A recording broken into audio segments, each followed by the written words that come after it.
Përshëndetje të dashur miq, për sot do t'ju tregoj recetën e baklavas në mënyrën më të thjeshtë dhe praktike që unë e përgatis në shtëpinë time. Në një enë të bollshme do shtojmë 100 ml qumësht, 100 gram kos, 50 gram gjalp të shkrirë, pak krip, pak sheqer, këto shtohen më tepër për lezet, një vezë të plot dhe 4 të verdha veze. Të gjithë përbërësit duhet të jenë në temperaturën e dhomës. Tek mielli do hedhim një lugë të vogël me pluhur pjekës dhe më pas do ta hedhim tek ena për të formuar brumin. Masa e miellit nuk është asnjëherë fikse. Kjo varet nga preferencat tuaja se sa të butë apo të ngurtë e preferoni brumin, si dhe nga madhësia e vezës.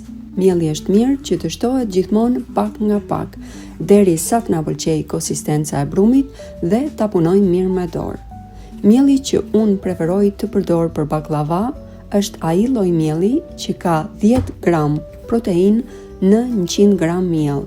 Lexoni gjithmonë mbrapa pakos. Peta hapet lehtësisht, shumë mirë dhe baklavaja del e shkrifët pas pjekjes. Do ta lëm të pushojë 7 deri në 10 minuta para se ta ndajmë në pjesë të barabarta. Në rast se doni, këtë brum mund ta ndani në pjesë të vogla. Gjithsej mund të bëni 5-10 pjesë të vogla, por unë preferoj që ta ndaj në 6 pjesë të mëdha, siç e shikoni dhe në video, dhe petën e hap në një metodë tjetër që e gjej shumë praktike. Të gjitha pjesët e ndara do t'i vendosim në një enë dhe do t'i pudrosim mirë me niseshte. I mbajmë të mbuluara gjatë gjithë kohës me qëllim që brumi mos të vendosi kore. Fillojmë me hapjen e petës së parë. Peta hapet gjithmonë me niseshte dhe siguroni që niseshtja të jetë e cilësisë së mirë. Kjo petë do hapet normale, e plot, dhe pasi t'jetë hapur në madhësinë e duhur dhe uniforme nga të gjitha anët, do ta pudrosim mirë me niseshte sipër.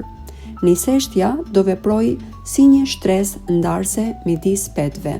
Në mes të petës do vendosim një enë të rrumullakët dhe do ta ndajmë atë në 8 pjesë të barabarta.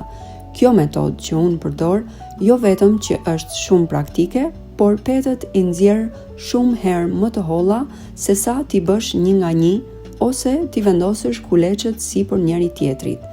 Në pamje të parë mund të duket si metodë e thjeshtë, por në fakt edhe kjo metodë e do teknikën e vet. Nëse ju e gjeni më praktike që petët i hapni një nga një, apo t'i bëni kuleç dhe t'i vendosni sipër njëri tjetrit, vazhdoni me metodën tuaj. Nëse gjeni këtë metodë më praktike, mund ta provoni dhe të më tregoni te komentet. Personalisht preferoj këtë metodë dhe baklavaja gjithmonë më del shumë e mirë. Fillimisht do hap 3 petët e para, në kohën që përgatis petën e dytë dhe të tretë, peta e parë ka pushuar mjaftueshëm dhe brumi hapet më kollaj. Do ta hapim në madhësinë e tavës që do përdorim dhe do ta presim gjithmonë që peta të jetë fiks. Unë preferoj që petët t'i hap në një mbulesë në temperaturë ambienti që të terren pak para se t'i shtroj. Kurse anët e petëve që kemi hequr më parë, i vendosim në furrë në temperaturë të ulët, do t'i thajmë dhe do t'i bëjmë thërrime. Përgatisim arrat, gjalpin e shkrirë dhe fillojmë me shtrimin e baklavas. Për lyerjen e petëve do përdorim gjalp të shkrirë. Ky është gjalpi bërvet dhe siguroni që gjalpi të jetë i cilësisë së mirë. Filloj me shtrimin e petëve, sipas radhës, siç e shikoni dhe në video. Thërrimet që kemi përgatitur më parë do t'i vendosim në 2 shtresa, gjithashtu edhe arrat në këtë baklava do t'i vendosim në 2 shtresa. Shtresa e arrave varet nga preferencat tuaja dhe se sa të trash ju e preferoni baklavan. Në çdo petë unë preferoj që ta lyej me gjalp të shkrirë dhe në fund fare, kur baklavan ta kemi gati, e presim në formën e dëshiruar dhe i hedhim pjesën tjetër të gjalpit. Për këto përmasa, në total, përdoret 400 deri në 500 gram gjalp të shkrirë.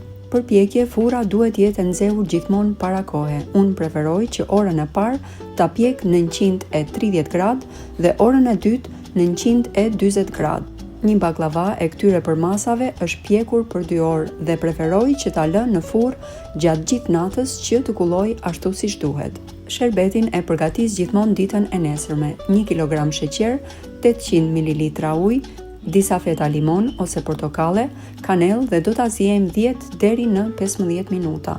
Baklavaja duhet të jetë gjithmonë e ftohtë dhe sherbeti i nxehtë. Sherbetin e përgatitur ja shtojmë baklavas dhe do ta lëmë të paktën 2 ditë që ta zëri sherbeti ashtu siç duhet para se ta shijojmë. Ju uroj festa të gëzuara.